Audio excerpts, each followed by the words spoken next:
तो हेलो दोस्तों, स्वागत है आपका हमारे YouTube चैनल में। फ़िलहाल इस वीडियो में हम डिस्कस करने वाले हैं कल यानी 19 अक्टूबर को होने वाले एसएससी एमटीएस के कुछ बेनिफिशियल और एक्सपेक्टेड क्वेश्चंस जो कि एग्जाम के पॉइंट ऑफ व्यू से बहुत ही ज़्यादा इंपॉर्टेंट रहने वाले हैं। दोस्तों आपको बता दूं, ये सारे क्वेश्चंस रिपीटेड क्वेश्चंस हैं, मल्टीपल टाइम पूछे गए हैं प्रीवियस ईयर के पेपर में। तो दोस्तों इस दृष्टिकोण से यह वीडियो आपके लिए बहुत ही ज़्यादा इंपॉर्टेंट रहने वाला है अगर आपका अभी तक एसएससी एमटीएस का एग्जाम नहीं हुआ है तो। ठीक है, तो दोस्तों आइए बिना किसी देरी के हम डायरेक्टली चलते हैं अपने क्वेश्चंस की तरफ। दोस्तों जैसा कि आपको डिस्प्ले पे दिख पा रहा होगा, पहला क्वेश्चन है, a prime minister to remember memories of a military chief नामक पुस्तक का लेखन किस पूर्व मुख्य नौसेना एडमिरल ने किया है? तो दोस्तों सही जवाब हो जाएगा सुशील कुमार। अगला प्रश्न, मोहम्मद गौरी और पृथ्वीराज चौहान के बीच कौन सी लड़ाई हुई थी? तो दोस्तों यह लड़ाई तराइन की लड़ाई हुई थी जो सन 1191 ईस्वी से 1192 ईस्वी तक चली थी। ठीक है, अगला प्रश्न, नाइट्रोजन निर्धारण के लिए कौन सा सहजीवी जीवाणु जिम्मेदार है? तो दोस्तों सही जवाब आपका हो जाएगा राइजोबियम। अगला प्रश्न, जीएसटी परिषद में कितने सदस्य होते हैं? तो दोस्तों जीएसटी परिषद में कुल 33 सदस्य होते हैं। अगला प्रश्न, भारत में कम्युनिस्ट पार्टी का गठन किस वर्ष हुआ था? तो दोस्तों सन 1925 ईस्वी में कम्युनिस्ट पार्टी का गठन किया गया था। अगला प्रश्न, द साइलेंट क्राई के लेखक कौन है? तो दोस्तों सही जवाब आपका हो जाएगा केंजाबुरो ओए। ठीक है, अगला प्रश्न, भारतीय राष्ट्रीय कांग्रेस के 19वें सत्र के अध्यक्ष कौन थे? तो दोस्तों सही जवाब आपका है लाल मोहन घोष। ठीक है, लाल मोहन घोष जी भारतीय राष्ट्रीय कांग्रेस के 19वें सत्र के अध्यक्ष रहे थे। अगला प्रश्न, राजकोषीय घाटा का अर्थ क्या है? तो दोस्तों सरकार के कुल राजस्व और कुल व्यय के बीच का अंतर राजकोषीय घाटा कहलाता है। ठीक है, अगला प्रश्न, राष्ट्रीय ध्वज कब अपनाया गया? तो दोस्तों 22 जुलाई सन 1947 ईस्वी को अपना राष्ट्रीय ध्वज अपनाया गया था। अगला प्रश्न, सिंधु नदी कहाँ जाकर मिलती है? तो दोस्तों सिंधु नदी अरब सागर में जाकर मिलती है। अगला प्रश्न, पट्टचित्र किस राज्य की पारंपरिक चित्रकारी है? तो दोस्तों ये कहाँ की चित्रकारी है?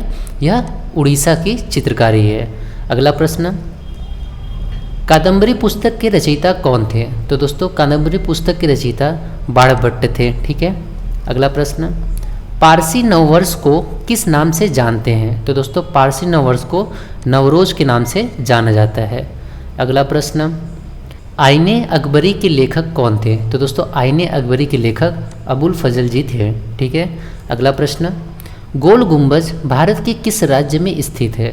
तो दोस्तों कर्नाटक में गोल गुंबज स्थित है। ठीक है, अगला प्रश्न, गोल गुंबज का निर्माण किसके कब्र पर करवाया गया है? तो दोस्तों बात करें अगर गोल गुंबज का निर्माण का, तो यह मोहम्मद आदिल शाह के कब्र पर बनवाया गया है। अगला प्रश्न, फुगड़ी कहाँ का लोक नृत्य है? तो दोस्तों फुगड़ी जो है वो गोवा का लोक नृत्य है। ठीक है, अगला प्रश्न, कौन सा स्टेडियम विश्व का सबसे बड़ा क्रिकेट स्टेडियम है? तो दोस्तों मेलबर्न क्रिकेट स्टेडियम विश्व का सबसे बड़ा क्रिकेट स्टेडियम है। ठीक है, अगला प्रश्न, कौन सा कोशिका अंग आत्महत्या की थैली के रूप में जाना जाता है? तो दोस्तों सही जवाब आपका हो जाएगा लयनकाय यानी लाइसोसोम। इसको इंग्लिश में सुसाइड बैग ऑफ सेल भी बोला जाता है। ठीक है, अगला प्रश्न, सूरज कुंड झील किस राज्य में स्थित है? तो दोस्तों सूरज कुंड झील हरियाणा में स्थित है। ठीक है, अगला प्रश्न, भारत के मुख्य न्यायाधीश की नियुक्ति कौन करता है? तो दोस्तों भारत के मुख्य न्यायाधीश की नियुक्ति राष्ट्रपति के द्वारा की जाती है। अगला प्रश्न, अमुक्त मर्यादा का लेखन किसने किया था? तो दोस्तों आपका सही जवाब हो जाएगा कृष्णदेव राय। ठीक है, अगला प्रश्न, बाली तृतीय त्यौहार किस राज्य में मनाया जाता है? तो दोस्तों बाली तृतीय फेस्टिवल उड़ीसा में मनाया जाता है। अगला प्रश्न, बेरी बेरी रोग किसकी कमी के कारण होता है? तो दोस्तों बेरी बेरी रोग विटामिन B1 के कमी के कारण होता है। ठीक है, अगला प्रश्न, अ वेरी चाइल्ड मैटर्स पुस्तक का लेखन किसने किया है? तो दोस्तों कौन है इसके राइटर? कैलाश सत्यार्थी जी। ठीक है, अगला प्रश्न, भारत के किस वैज्ञानिक का संबंध क्रेस्कोग्राफ के आविष्कार से है? तो दोस्तों आपका सही जवाब हो जाएगा जगदीश चंद्र बोस। ठीक है, अगला प्रश्न, पोषण के स्वपोषी रूप के लिए क्या क्या आवश्यक होता है? तो दोस्तों क्या क्या आवश्यक होता है? कार्बन डाइऑक्साइड, पानी, क्लोरोफिल और सूर्य का प्रकाश। ठीक है, अगला प्रश्न, आर प्राज्ञानंदा किस खेल से संबंधित है? तो दोस्तों ये किस खेल से संबंधित है?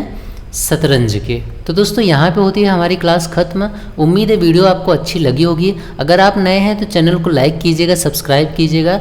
बाकी मिलते हैं आपसे हम नए वीडियो में नए टॉपिक के साथ। तब तक के लिए bye bye, take care, love you all, जय हिंद, जय भारत, थैंक यू।